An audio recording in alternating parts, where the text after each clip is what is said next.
Hello students, आज specially हम water soluble vitamin पढ़ने जा रहे हैं क्योंकि पिछली वीडियो में हमने फैट सोल्यूबल विटामिन को डिस्कस किया था। तो आज हमारा जो टॉपिक है मेनली वो वाटर सोल्यूबल विटामिन को लेकर है। हम उसमें B1, B2, B3, B5, B6, B7, B9, B12 vitamin C को पढ़ेंगे। इनके फंक्शंस, इनके रोल, इनकी डिफिशिएंसी सिम्टम्स के बारे में पढ़ेंगे। तो आइए बात करते हैं विटामिन्स के बारे में, वाटर सोल्यूबल विटामिन्स के बारे में। वाटर सोल्यूबल विटामिन्स को हम एक एक करके जब तक तो पढ़ेंगे ही, इससे पहले हम वाटर सोल्यूबल विटामिन के बारे में कुछ बातें जानते हैं। Water soluble vitamins are found in yeast, grain, rice, vegetables, fish and meat. जो वाटर सोल्यूबल विटामिन्स होते हैं ईस्ट में, ग्रेन में, राइस में, वेजिटेबल्स, फिश इत्यादि में पाए जाते हैं। These are essential coenzymes required in energy releasing mechanism। यह जो होते हैं जो कोएंजाइम्स होते हैं, मतलब एक प्रकार से यह इसेंशियल कोएंजाइम होते हैं जो एनर्जी रिलीजिंग मैकेनिज्म में इनकी आवश्यकता होती है। They also act as coenzymes for metabolism of protein, carbohydrate and fat. इसके साथ साथ ये जो प्रोटीन, कार्बोहाइड्रेट एंड फैट की मेटाबॉलिज्म है उसमें भी कोएंजाइम के रूप में काम करते हैं। तो आइए हम बात करते हैं एक एक करके विटामिन को पढ़ते हैं। नंबर 1 विटामिन जो है विटामिन B1, इसको थायमिन बोलते हैं। It is also called anti very factor, anti Nutrich factor and aneurin. तो इसके नाम में हमेशा ध्यान रखना पड़ेगा हमें। ये एंटी वेरी फैक्टर भी इसको बोल सकते हैं, एंटी न्यूट्रिक फैक्टर भी बोल सकते हैं और एन्यूरिन भी बोल सकते हैं। जहाँ तक इसकी प्रॉपर्टीज़ की बात है, it is colourless basic organic compound compose of sulphated pyrimidine ring. All living organisms use thiamine but it is synthesise only in bacteria, fungi and plants. वैसे तो सभी लिविंग ऑर्गेनिज्म को इसकी आवश्यकता होती है, लेकिन इनका जो निर्माण होता है बैक्टीरिया, फंजाई और प्लांट्स में होता है। इसको जेमसन तथा बोलात ने 1926 में डिस्कवर किया इस विटामिन को। वाइट क्रिस्टलाइन व पानी में बहुत इजीली सॉल्युबल सब्सटेंस होता है और ये ड्राई कंडीशन में तो 100 डिग्री सी पर भी नष्ट नहीं होगा, परंतु मॉइस्चर की वजह से ये हाई टेम्परेचर में नष्ट हो जाता है। Contain sulphur and nitrogen group, इसमें सल्फर और नाइट्रोजन ग्रुप होता है। Destroyed by alkaline in heat द्वारा बताया, जैसे हीट द्वारा, एल्कलाइन द्वारा ये डिस्ट्रॉय हो जाता है। कोएंजाइम थायमिन पायरोफॉस्फेट से TPP इसका एग्जाम्पल है। थायमिन पायरोफॉस्फेट जो होता है, देखिए इसका जो मॉलिक्यूलर स्ट्रक्चर है उस प्रकार से दिखाई देगा, ऐसे करके देखिएगा।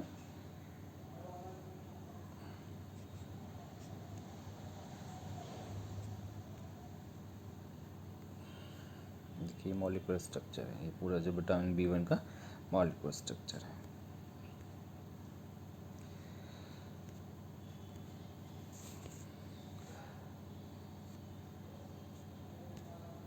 अब बात करते हैं इसके डाइटरी सोर्स की और इसकी डेली रिक्वायरमेंट की भी बात करेंगे। तो पहले डेली रिक्वायरमेंट के बारे में बात करें।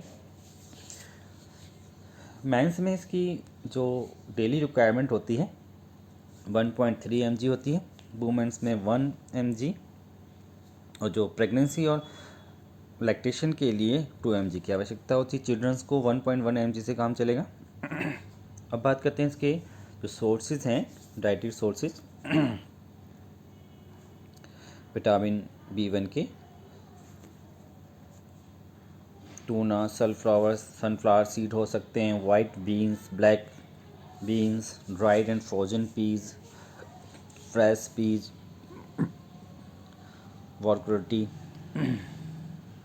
बॉरक्रोटी है, लेंटिल है, ग्रीन बीन्स है और सीसम के सीड यानी कि जो तिल के बीज होते हैं, तिल में भी ये पाया जाता है। देखिए फोटो से भी सारा रिप्रेजेंट किया गया है।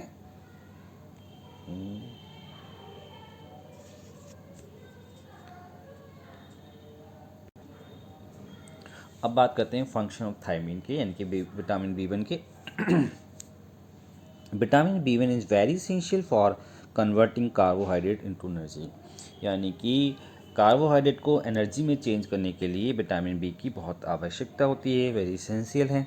The most important use of thiamine is in the treatment of beri, क्योंकि जो इसकी विटामिन बी की कमी से जो बेरी रोग होता है उसके लिए, उसके ट्रीटमेंट के लिए बहुत इम्पॉर्टेंट है। सिम्टम्स इंक्लूड swelling, tingling और burning sensation in the hands and feet, confusion, difficulty breathing। ये सारी जो सिम्टम्स होते हैं वो वेरी लोग के होते हैं।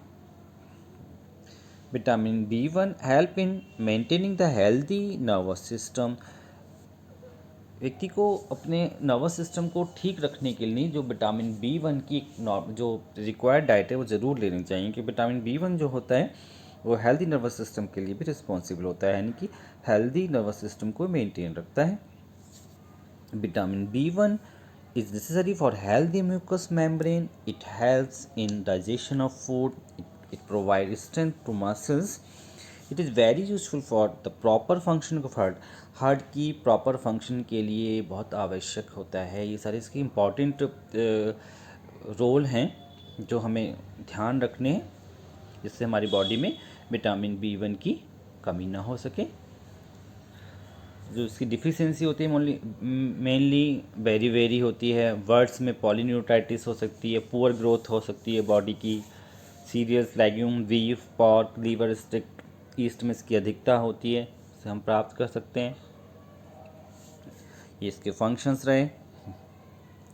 अब हम बात करें अगले विटामिन B2, जिसे हम राइबोफ्लेविन भी बोलते हैं। It is called as beauty vitamin. इसको ब्यूटी विटामिन के नाम से जाना जाता है। क्यों जाना जाता है ये भी क्लियर है, क्योंकि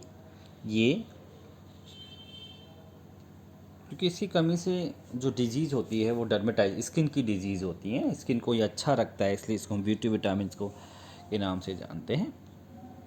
it is yellow is green fluorescent compound soluble in water. Yellow green fluorescent compound होता है और वाटर में भी सोल्यूबल होता है। The word riboflavin is derived from 2 sources. Ribose means many ribose sugar found in several vitamin. Flavin मतलब yellow. It is widely involved in oxidation reduction reaction, और ये व्यापक रूप से ऑक्सीडेशन और रिडक्शन रिएक्शन में इन्वॉल्व होता है। तो रहा विटामिन B1। B2 के बारे में हम राइबोफ्लेविन कहते हैं। इसका स्ट्रक्चर इस प्रकार से हम देख सकते हैं, देखिएगा इसका मॉलिक्यूलर स्ट्रक्चर है।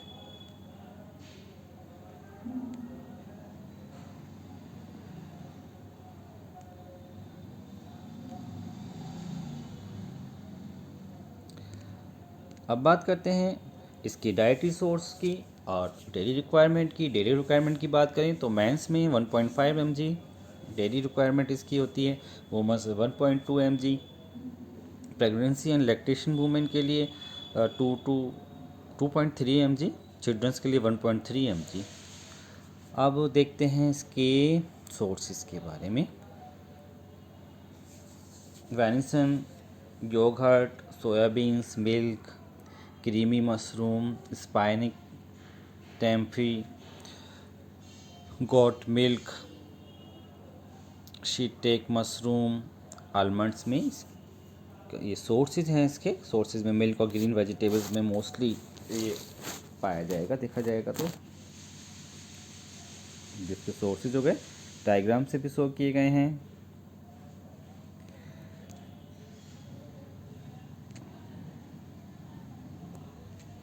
अब हम बात करते हैं इसके फंक्शन की। It is essential for normal growth. Normal growth के लिए आवश्यक होता है। मेटाबॉलिज्म की बात करें तो it is involve in metabolism of carbohydrate, fat and protein. Carbohydrate, fat और प्रोटीन तीनों की ही मेटाबॉलिज्म में ये इन्वॉल्व होता है।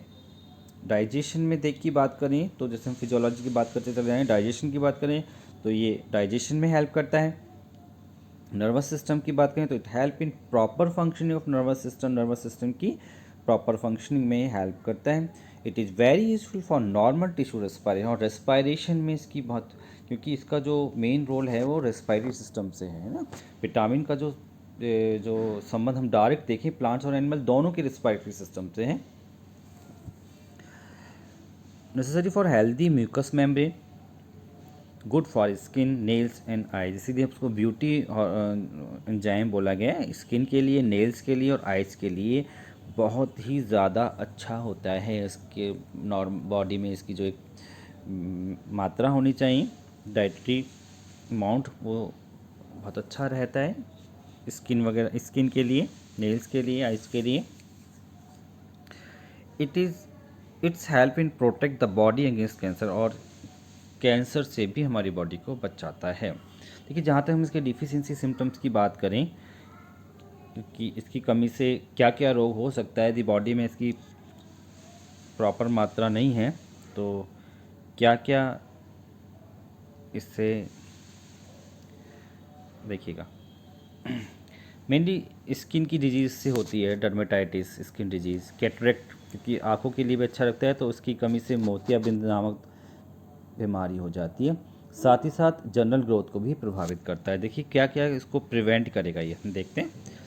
Prevent migraines, support I health, prevents and treats anaemia, help maintain energy level को भी मेंटेन रखेगा, एंटीऑक्सीडेंट है, एंड कैंसर प्रिवेंशन है, प्रोटेक्ट हेयर एंड स्किन। इस प्रकार से हम इसके रोल को देख सकते हैं, और इनकी कमी से इसीलिए स्किन की डिजीज़ होती हैं, मोतियाबिंद होता है, और ओवर ग्रोथ भी, बॉडी की ग्रोथ भी प्रभावित होती है, क्योंकि ये एनर्जी लेवल को भी मेंटेन करता है, एंटीऑक्सीडेंट भी है, कैंसर प्रिवेंशन भी है, और हेयर और स्किन, आइज़ को प्रोटेक्ट करता है, माइग्रेन में भी, माइग्रेन को भी ये रोकता है। तो इस प्रकार हमने देखा, 2 विटामिन हमने पढ़े आज, B1 एंड B2, दोनों ही वाटर सॉल्युबल विटामिन है।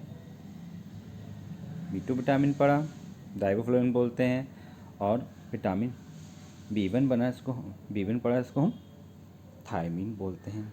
तो अगले वीडियो में हम नेक्स्ट विटामिन्स की बात करेंगे। आज का वीडियो यहीं समाप्त करते हैं। धन्यवाद।